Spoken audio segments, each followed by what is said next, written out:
네, 안녕하세요. 여러분들 반갑습니다. 금융과 에너지 업종을 누구보다 쉽게 알려주는 대기업 멘토 권혁철입니다. 오늘은 HB 인베스트먼트 리뷰해 보도록 할 텐데요. HB 인베스트먼트는 여러분들도 아시다시피 벤처 캐피탈이죠. 오늘 제가 말씀드릴 내용은 올해 상승 모멘텀이 무엇이 있는지 살펴보도록 하고 그 이유에 대해서 말씀을 드리려고 하는데요. 상장 초기 가격까지 올 가능성도 말씀을 드려보도록 하겠습니다. 함께 확인해 보면서 천천히 얘기 나눠보도록 할 텐데, 그럼 HB 인베스트먼트 바로 보도록 할게요. 일단 먼저 HB 인베스트먼트는 여러분들도 아시는 내용들이겠지만 처음 투자하셔가지고 모르시는 분들을 위해서 간단히 말씀을 드리자면 중소벤처기업에 대한 투자 금융을 제공하고 있는 사업을 지속적으로 영위하고 있죠. 기술력이 높지만 자본과 경영 여건이 취약한 기업 설립 초기 단계에 있는 벤처기업에게 대출이 아닌 지분 투자 방식으로 추 인수합병, 상장 등을 통해서 투자 자금을 회수하고 있는 사업을 진행을 하고 있죠. 투자 방법에는 크게 두 가지 정도가 있는데 먼저 투자 조합의 경우에는 펀드를 생각하시면은 쉽게 이해가 가실 겁니다. 펀드 같은 경우도 여러 자금을 모아서 여러 기업에게 투자를 하는 거잖아요. 마찬가지로 개인 기관, 정부, 중소기업 창업투자회사, 여기서는 HB 인베스트먼트가 되겠죠. 이 모든 금액을 모아서 벤처기업에 투자하는 것을 투자조합이라고 말을 하고 있고, 그리고 직접 투자 같은 경우는 말 그대로 중소기업 창업투자회사가 직접 벤처기업에 투자를 하는 것이겠죠.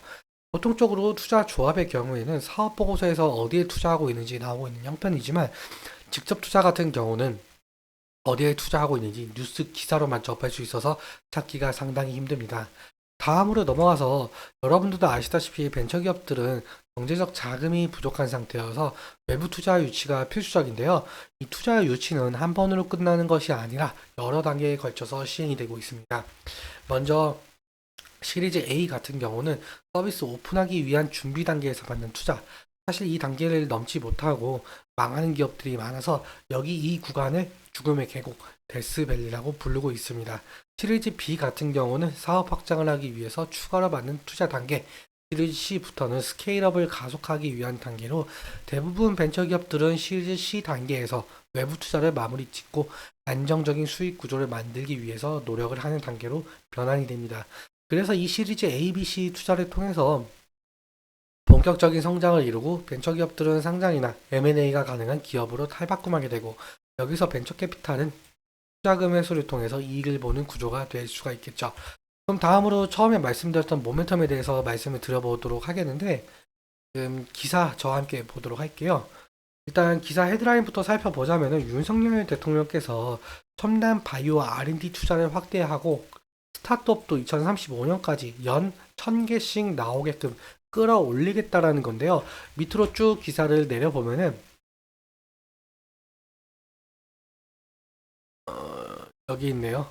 여기 첨단 바이오 기술로 소프트웨어를 통해서 치료 목적으로 사용하고 그 이후에 바이오 의약품을 개발을 하거나 등 바이오 산업 생산 규모도 2035년까지 200조 원 시대를 열게끔 기반을 다지겠다고 약속을 했죠. 제 생각에는 현재 정치권 화두인 의대 증원과도 엮여있는 문제로 보이고 있는데 현재 전문의들이 많이 사직한 만큼 의사가 부족한 건 사실이잖아요. 아마도 이런 R&D 투자를 통해서 첨단 바이오 헬스케어, 즉 AI를 활용한 의료 기술을 높여서 의사가 부족한 지역에 활용할 수 있게끔 만들려고 하는 것 같습니다. 실제로 윤석열 대통령께서 충북 지역 의뢰 정원도 211명 증원 배정됐다면서 첨단 바이오 발전에 큰 활약을 할 것이라고 기대를 했었죠. 제가 생각한 대로 어느 정도 의대 증원과도 엮여 있는 부분인 것 같습니다. 일단 제가 이 기사를 여러분들과 함께 살펴봤는데 왜 이 기사를 살펴봤느냐라고 한다면은 여기 2035년까지 스타트업이 연 1000개씩 나온다라고 했어요. 그럼 주주 여러분들, 벤처 캐피탈은 앞서 말씀드렸다시피 스타트업에 투자를 해서 투자금 회수를 통해서 이익을 보는 구조라고 말씀을 드렸잖아요. 그리고 다양한 업종에 투자하고 있던 상황에서 분명히 윤석열 대통령께서 바이오 헬스케어 그리고 소프트웨어까지 R&D 투자를 확대하겠다는 건 결국에는 기술 특례 상장으로 갈 가능성, 즉 IPO가 더욱더 빨라질 가능성이 있다는 것도 살펴봐야 될 문제인 것 같습니다. 여기서 기술 특례 상장이라는 것은 기술력은 있지만 이익을 내지 못하는 기업의 자금 조달을 위해서 2005년에 도입한 제도인데요. 이 제도 자체가 제약 바이오 업종 때문에 도입된 겁니다.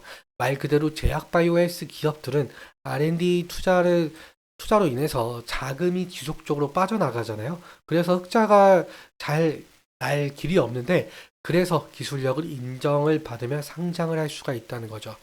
정리하자면은 기술 특례 상장 혜택을 보고 바이오 헬스케어 기업이 IPO까지 빨라진다면 스타트업에 투자하고 있는 벤처 캐피탈들은 더욱더 빠른 시일 내에 투자금 매수를 통해서 이익을 크게 낼 가능성이 있다는 거죠. 이 부분은 지속적으로 살펴보아야 하는 이슈로 보이고 있고, 그리고 앞으로 HB 인베스트먼트가 어느 기업에게 투자하는지 잘 살펴봐야 될 것 같습니다.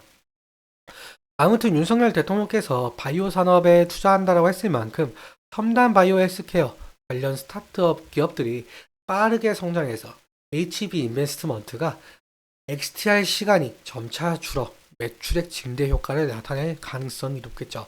다시 말해서 HB 인베스트먼트가 어느 기업에게 투자했는지 알아보는 것이 중요 투자 포인트가 될 가능성이 높겠다는 판단할 수 있을 것 같습니다. 제가 이 부분에 대해서 HB 인베스트먼트가 어디에 투자하고 있는지에 대해서 지속적으로 말씀을 드릴 테니까 구독 한번 부탁드리겠고, 그럼 다음으로 차트 보면서 말씀을 드리도록 할게요. 차트를 보시면 사실 HB 인베스트먼트는 상장한 지 얼마 되지 않은 회사이죠. 올해 1월에 상장해서 현재까지 큰 뚜렷한 이슈 없이 상당한 하락을 하고 있는데요. 솔직히 말씀을 드리자면 바닥이라고 찾아볼 수 없을 만큼 지속적인 하락의 모습을 보여주는 것 같습니다. 지지라인 같은 경우는 일단은 3월 28일 날 신저가 부근에서 지지가 일어나는지 봐야 되는데, 만약에 이탈할 시에는 당연히 리스크 관리가 필요하다는 판단할 수가 있을 것 같습니다. 하지만 제가 앞서 말씀드린 2024년 벤처캐피탈의 호재로 HB 인베스트먼트가 상승할 가능성도 있는데, 하지만 지금 매물대 차트를 보시면은 지금 6,000원에서 7,000원 부근에서 많은 매물대가 있거든요. 그래서 주가가 상승 시에는 6,000원에서 7,000원 이 부근에서 차익 실현 매물이나 원금 보존 매물이 나올 가능성이 있는 저항대를 거래 대금과 함께 확실히 돌파해 주는지도 지켜봐야 되는 문제겠죠. 그래서 이 부근대에서 매물이 많이 나올 가능성이 있으니 이 부분 염두에 두시고, 만약에 이 부분 돌파를 해준다면 상장 초기 가격까지 올 가능성은 있을 것 같습니다. 오늘 여기까지 말씀을 드리고, 오늘 내용 도움 되셨다면 구독과 좋아요 눌러주시면 정말 감사할 것 같습니다. 그리고 오늘 말씀드린 내용과 차트적인 설명들은 제 개인적인 견해가 있을 수 있게 여러분들의 주관적인 견해와 함께 투자를 하여 현명한 선택하셨으면 좋겠습니다. 오늘도 시청해주셔서 너무 감사하고, 지금까지 멘토 권력철이었습니다. 감사합니다.